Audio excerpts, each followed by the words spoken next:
people to hear this. Our generation is the most irresponsible group of black men in the history of the world. I'm talking about myself. I'm going to tell you why I say that.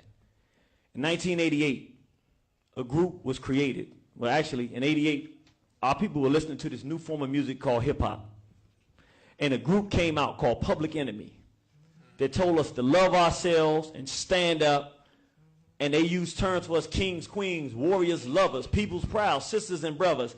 They told us to have self-respect, and they told us to fight the power. Don't let anybody hold you down. Right. And a whole generation of young people, through music, was beginning to connect with Brother Malcolm X, Omar Wally from the past, with Elijah Muhammad and his teachings, with Marcus Mosiah Garvey and the UNIA, with the freedom fighters of the past, and we were becoming conscious of doing for ourselves, not just in America, but around the world. And then something happened. The small hats, the white so-called Jews, his name was Jerry Heller. He came in and he paid a group called NWA. We don't use the N-word. I have to disagree. I respect my brother, but we're not ends. We can't be ends and black people at the same time. We can't be ends and Africans at the same time. Yes, sir. If we're going to actually make a difference, we have to make the decision as responsible black men to do something we didn't do then. We tried to play the game. Public Enemy tried to peacefully coexist with a group that came out. I'm going to the question, but it's very important. How did we get here? Because they took the black woman from being a black woman. When I grew up, we called them honeys because honey was sweet. Anybody grew up my time, y'all remember we called them honeys. Baby dolls, something beautiful. And we let a group come out and start defiling black women, making songs about raping black women, so that all of the black women, if you're under 20 years old, you have not lived at a time period where the most prominent word for you is not the B word. You hear it every day. In every song you hear. When I grew up, I never heard a song that called you that. We did not do that. But we allowed a so-called Jew, a small hat named Jerry Heller, to pay our people to make that music.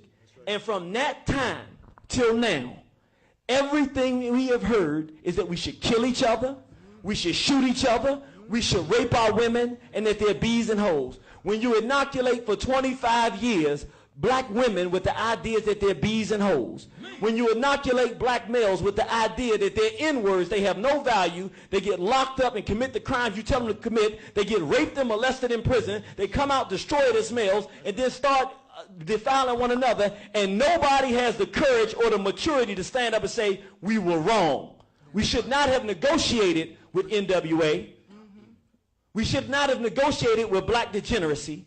We should have made a stance against it. What we have today is a situation where every one of our young people are under siege, because now whites are paying for the new Uncle Tom that you were talking about before. Who was the new Uncle Tom of our time? The pedophile and the homosexual, who whites are paying to violate our sons and violate our daughters and pull them into cultural degeneracy to destroy black families. When a black female is so confused that she doesn't know that the proper mate is a black male, you don't have to worry about a revolution. You don't even have a family to produce a child to even have a revolution.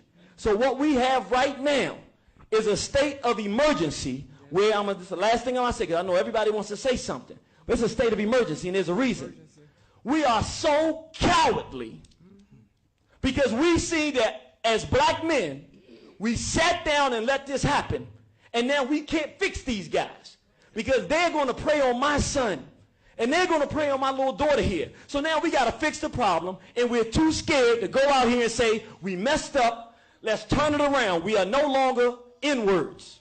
We're not using that term. We're not even going to allow it. We are no longer our women what we call bees and whores in the music. We're going to shut you down if you do that. We're going to step directly to you as men, and we will physically prevent you from continuing this. That's what this is going to require. And then ultimately we're going to have to say no more homosexuality. The only acceptable relationship in the black community is a black man with a black woman with a black man. If you don't like it, let's fight. That's what we got to get.